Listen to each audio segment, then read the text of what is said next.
Praise the lord. మన ప్రభువైన యేసుక్రీస్తు నామంలో అనుదిన దైవ కృపా కార్యక్రమాన్ని వీక్షిస్తున్న దేవుని బిడ్డలైన మీ అందరికీ హృదయపూర్వకమైన వందనాలు తెలియపరుస్తూ ఉన్నాం. నిశ్చయంగా ఆయన ఉన్నతమైన కృప ఈ దినమంతా మీకు తోడయుండి మిమ్మల్ని బలపరిచి నడిపించునుగాక. ఆమేన్. యేసయ్యకు 12 మంది శిష్యులున్నారు.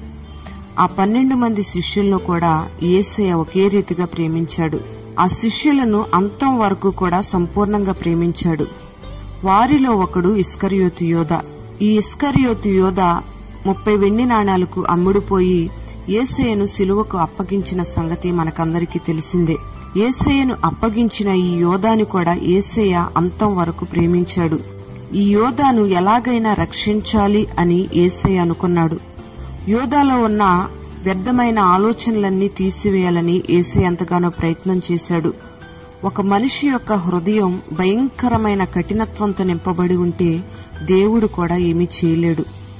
ఎంతటి కఠినాత్ములనైనా ఆయన మహిమ ఎదుట నిలబెట్టుకోవాలని ఆయన ప్రయత్నాలు చేస్తాడు. తప్పు మార్గంలో వెళుతున్న ఇస్కరియోతు యోధాను దేవుని యొక్క మహిమ ఎదుట నిలబెట్టాలని యేసయ్య ఎన్నో విధాలుగా ప్రయత్నించి ఎంతో ప్రేమను చూపించాడు. ఈ ఇస్కరియోతు యోధ ఎవరో, అతని హృదయంలో ఉన్న ఆలోచన ఏంటో ప్రభువుకు తెలుసు. అయినా ఇస్కరియోతు యోధాను దేవుడు ప్రేమిస్తూనే ఉన్నాడు. ఈ ఇస్కరియోతు యోధాని మార్చడానికి మొదటిగా యేసయ్య తల వంచుకొని తగ్గించుకొని అతని కాళ్లు కడగడం ప్రారంభించాడు. నిజంగా అసలు యోధాకి మనస్సాక్షి ఉంటే యేసయ్య కాళ్లు కడుగుతున్నందుకు అతని గుండె బద్దలవ్వాలి. కాని యోధా హృదయం కఠినమైపోయింది. ఎంతటి పాపికైనా యేసయ్య క్షమించడానికి అవకాశం ఇవ్వకుండా ఉండడు. యోధా పాదాలు యేసయ్యను అప్పగించడానికి పరిగెత్తుతూ ఉన్నాయి. యేసయ్య పాదాలు కడిగే 2 రోజుల ముందే యేసయ్య శత్రువులను కలిసి ఎలా అప్పగించాలో ఆలోచన చేసి వచ్చాడు ఈ యోధా. అందుకే యోధా పాదాలకు అంటిన మురికిని యేసయ్య కడుగుతూ ఉన్నాడు. రెండవదిగా మనం గమనిస్తే యేసయ్య యోధాతో భోజనం చేసి యోధాకు మంచి భోజనం పెట్టి ఎలాగైనా తన ప్రేమనంతా చూపించాలి, యోధాను రక్షించాలి అని దేవుడు ఒక ప్రణాళిక సిద్ధం చేసుకుని ఆశపడ్డాడు. యేసయ్య యొక్క శరీరాన్ని తిని సరిచేసుకుంటాడేమో అనుకున్నాడు యేసయ్య. కాని యేసయ్య యొక్క ఆహ్వానాన్ని అంగీకరించి ఆ విందులో కూర్చున్నాడు గాని తన హృదయాన్ని మాత్రం మార్చుకోలేదు. యేసయ్యను యోధా హృదయంలో ఒక బానిసలాగా చూస్తూ ఉన్నాడు. యేసయ్య అంత ప్రేమ చూపించినప్పటికీ కూడా యోధా హృదయం ఏమాత్రం మార్చబడలేదు. మూడవదిగా మనం గమనిస్తే యేసయ్య ఆత్మలో కలవరపడి బాధపడుతూ ఉన్నాడు. యేసయ్య గుండె నిండా దుఃఖం, బాధ నిండి ఉంది. యేసయ్య పడుతున్న దుఃఖాన్ని చూసైనా కనీసం యోధా మనస్సు మారలేదు. యోధా మనస్సు బహుగా కఠినమైపోయింది. యేసయ్య పడుతున్న దుఃఖం యోధాని కదిలించలేకపోయింది. నాలుగవదిగా మనం గమనిస్తే యేసయ్య ఎవరికీ తెలియకుండా యోధాతో మాట్లాడాడు. యేసయ్య యోధాను రహస్యంగా రక్షించాలి అనుకున్నాడు.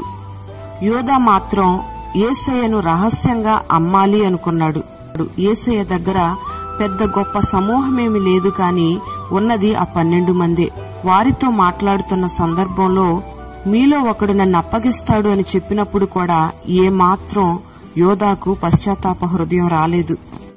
అందుకే యేసయ్య మరొక ఆలోచన చేసి యోధాను రక్షించాలని కోరుకున్నాడు.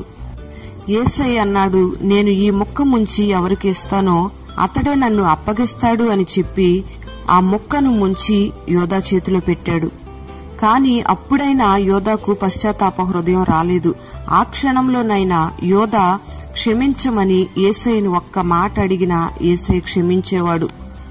ఈ విధంగా యేసయ్య యోధాను కాళ్లు కడగడం ద్వారా, ప్రేమ విందు చేసి భోజనం పెట్టడం ద్వారా, ఆత్మలో కలవరపడి యోధా ఎదుట తన దుఃఖాన్ని వెళ్లబుచ్చడం ద్వారా, యోధాతో రహస్యంగా మాట్లాడడం ద్వారా, యేసయ్య ఇచ్చిన రొట్టె ముక్కను ముంచి చేతిలో పెట్టడం ద్వారా ఇలా యోధాను నరకంలోకి వెళ్లకుండా రక్షించాలని యేసయ్య అనేక ప్రయత్నాలు చేశాడు. యేసయ్య ఎన్ని ప్రయత్నాలు చేసినా యోధా మనస్సు మాత్రం కఠినమైపోయింది.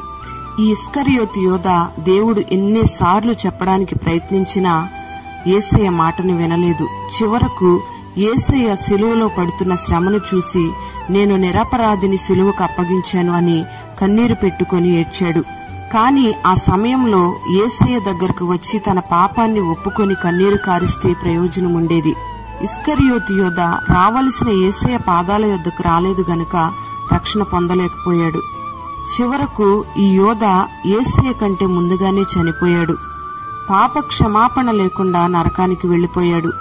ప్రియ దేవుని బిడ్డలారా, ఈ యోధాను గురించి మనం గమనిస్తే యోధ యేసయ్యతో తిరిగాడు, యేసయ్య చేసిన అద్భుతాలను చూశాడు, యేసయ్యతోనే సంచరించాడు, యేసయ్యతోనే జీవించాడు. కాని సాతాను ప్రేరేపణకు లోనై ధనానికి ఆశపడి యేసయ్యను అప్పగించడానికి సిద్ధపడ్డాడు. మరి ఈ దినాన అనేక మంది డబ్బు కోసం, పదవుల కోసం, ఘనతల కోసం యేసయ్యను అమ్మివేసేవాళ్లు ఎంతో మంది ఉన్నారు. యేసయ్యతో సంచరించినట్టుగా, యేసయ్యతో కలిసి నడిచినట్టుగా కనబడుతూ ఉన్నా యేసయ్యను సిలువకు అప్పగించే పరిస్థితులు వాళ్ళ జీవితాల్లో ఎన్నో కనబడుతూ ఉన్నాయి. ఆయన ఎంతటి పాపినైనా క్షమించడానికి సమర్థుడు. నీ పడిపోయిన స్థితిలోంచి నిన్ను లేవనెత్తాలని నా దేవుడు నీకు ఇంకా అవకాశం ఇస్తూ ఉన్నాడు. ఈ దినాన ఆలస్యం చేయకుండా ఇస్కరియోతు యోధావలే ఏ విషయాల్లో నువ్వు పడిపోయావో ఆ స్థితిలోంచి నువ్వు లేవనెత్తబడి దేవుని ఎదుట కన్నీటితో పశ్చాత్తాప హృదయంతో ఆయన పాదాలు పట్టుకుంటే నిశ్చయంగా నిన్ను దేవుని యొక్క మహిమ ఎదుట నిలబెట్టుకుంటాడు. మరణపు అనుభవాల్లోంచి, నరకము నుంచి నా దేవుడు నిన్ను తప్పిస్తాడు. మరి అలాంటి పశ్చాత్తాప హృదయాన్ని నా దేవుడు నీకు అనుగ్రహించి నరకము నుంచి నిన్ను తప్పించి దేవుని యొక్క మహిమ ఎదుట నిన్ను నిలబెట్టునుగాక. ఆమేన్. ప్రార్థన. పరిశుద్ధుడా, ప్రేమాస్వరూపి, నీకు స్తోత్రం చెల్లిస్తూ ఉన్నాం. నీ శిష్యుడైన ఇస్కరియోతు యోధాను నరకము నుంచి తప్పించాలని, పాపం నుంచి తప్పించాలని ఎన్నో విధాలుగా మీరు ప్రయత్నాలు చేశారు.